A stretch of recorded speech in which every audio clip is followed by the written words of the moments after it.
أعوذ بالله من الشيطان الرجيم بسم الله الرحمن الرحيم رب اشرح لي صدري ويسر لي أمري واحلل عقدة من لساني يفقه قولي السلام عليكم ورحمة الله وبركاته.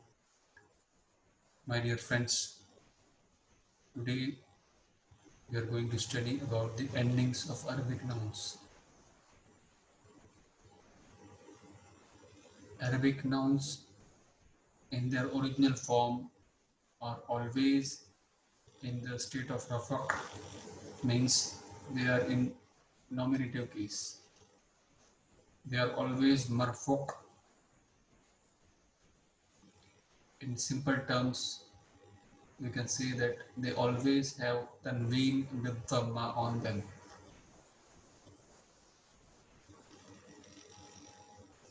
But they change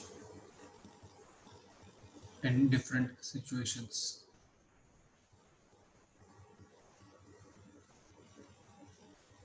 Now we can relate this to our daily lives. Changing of nouns can be related to our daily lives.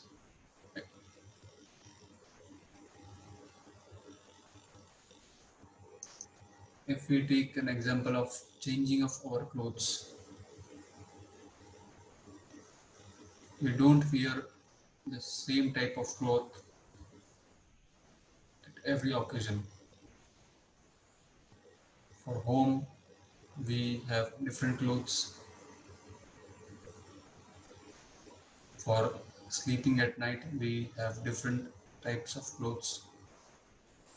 When we go out to,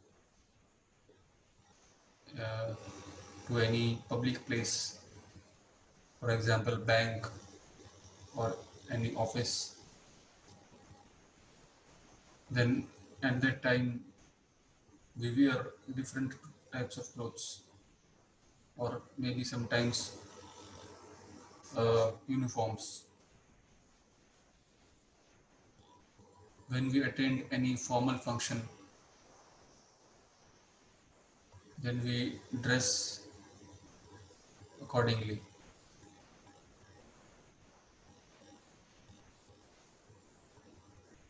When we step out of our house, we have formal clothing, whereas at home we wear informal types of clothes. So in short, what we can conclude from this, that for different occasions we have different types of clothes. So we come back to our grammar point of view for the endings of Arabic nouns. Arabic nouns do change their state. In the original form, they are always in nominative case. They are always marfu. Marfu means they have tanween with dhammah on them, or maybe single dhammah in original state. But when it comes as an object in a sentence, it will become mansoub. In English, we call that case as accusative case. Mansoub ending is that ending on which fatha is present, or tanween with tanween bil fatha is there.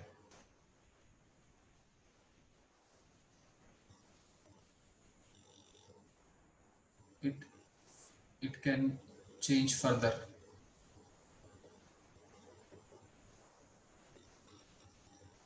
When any preposition comes in front of it, or if it is a possessor of anything, then at that time it changes to genitive state. That case is called genitive case. In Arabic, genitive case is called as being majrour.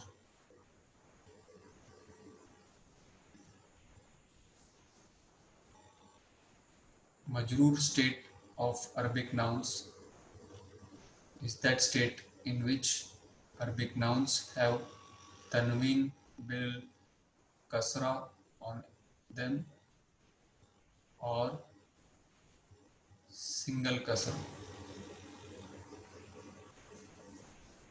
It depends whether the noun is in indefinite form or in definite form. So let's go further. Now,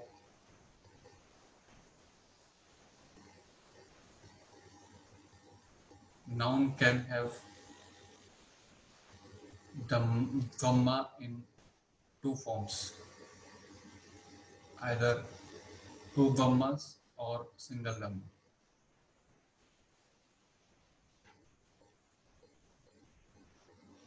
Whenever the noun is in indefinite form, at that time it will have tanween, and when the noun is in definite form, at that point of time the noun will have single haraka, either dhamma or fatha or kasra.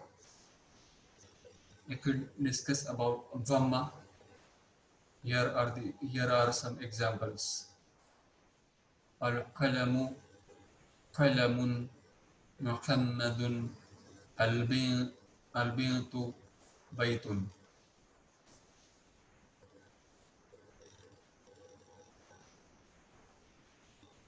Al-qalamu qalamun Muhammadun al-baytu, and last is baytun.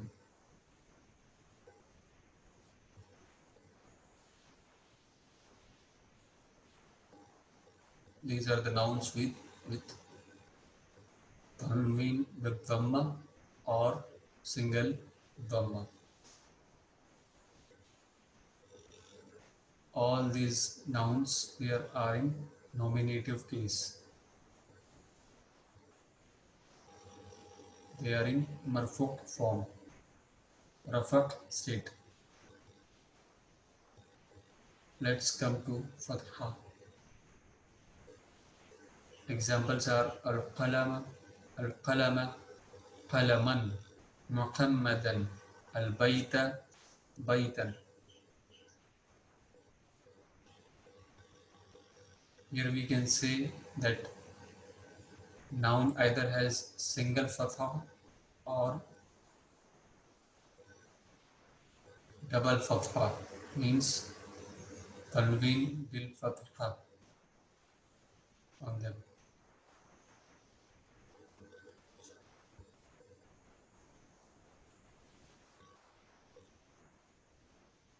Last is kasra. Whenever there is fatha on any noun, then at that point of time that noun is called to be in accusative case or in mansoub state.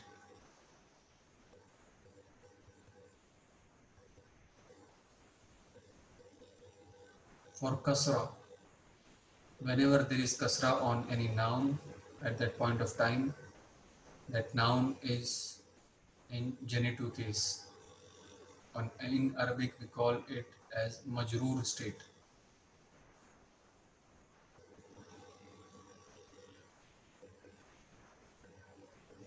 In English language, the term is used for this type of changing of nouns, that is called as declension of nouns. whenever a noun uh, gets transformed from nominative case to accusative case and from accusative case to genitive case, that is called as declension of nouns.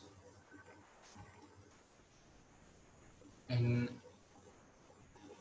Arabic also this occurs. Nouns gets transformed from nominative case to accusative case, that is from marfu state to mansoub state, and from mansoub state to majrour state. It depends. If when it is in original form, it will be marfu. When it will come as an object, it will be in mansoub state. And whenever any preposition is present in front of noun, then at that point of time it will be in genitive case, means majrour state.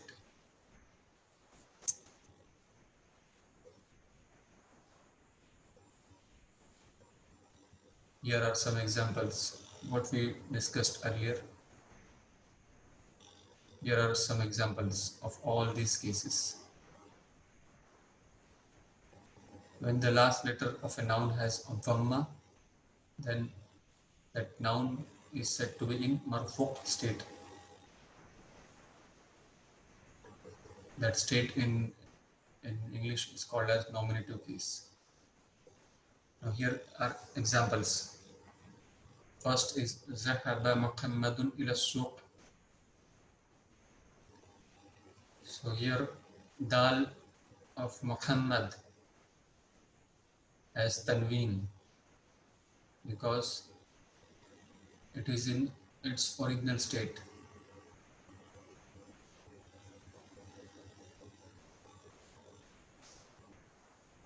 It hasn't come as an object, or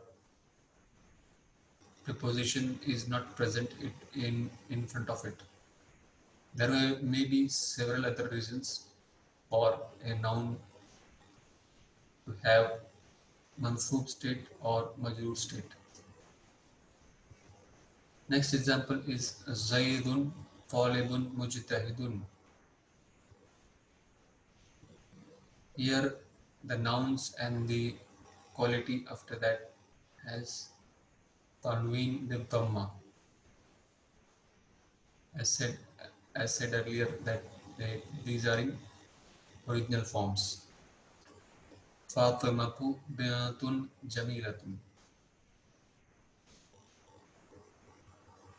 Same applies here. Next case is mansoub state, which has fatha.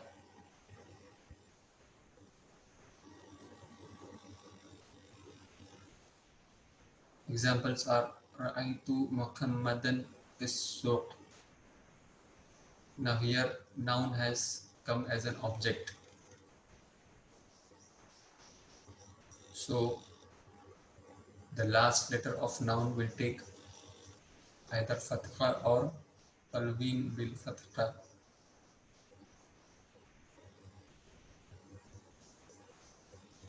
Next example, kam dularan dak.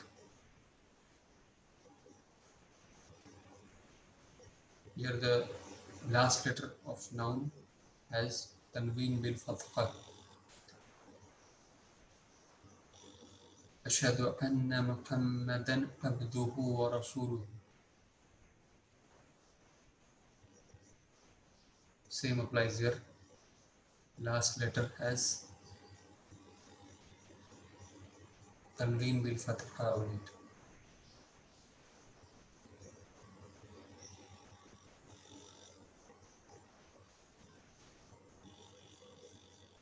Next, we come to kasra.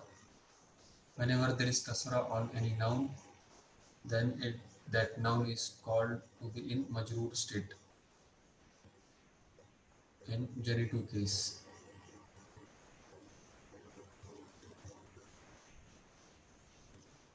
We are going to study mudhaf ilayh in near future, inshallah. That is possessor and possessed.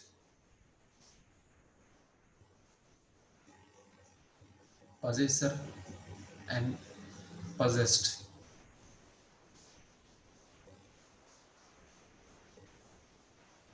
That is also the reason in which the noun becomes majrour, apart from the case that it has preposition in front of it. We take an example, هذا قلم حامد. Here the noun is a possessor. So the last letter of the noun has tanween bil kasra on it.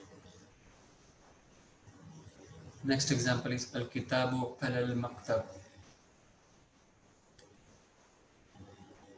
Here the noun has single kasra as the noun is in definite form, and the reason for kasra is the presence of preposition in front of it. Ala is preposition. Last example is ayyu baladin hadha. Same applies here. The noun has tanween bil fatha on it. These terms marfu, mansoub and majrour will be used frequently for nouns.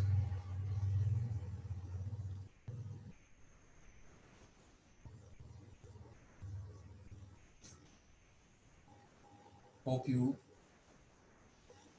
understood what has been taught today. Jazakumullahu khair. Assalamu alaikum wa rahmatullahi wa barakatuh.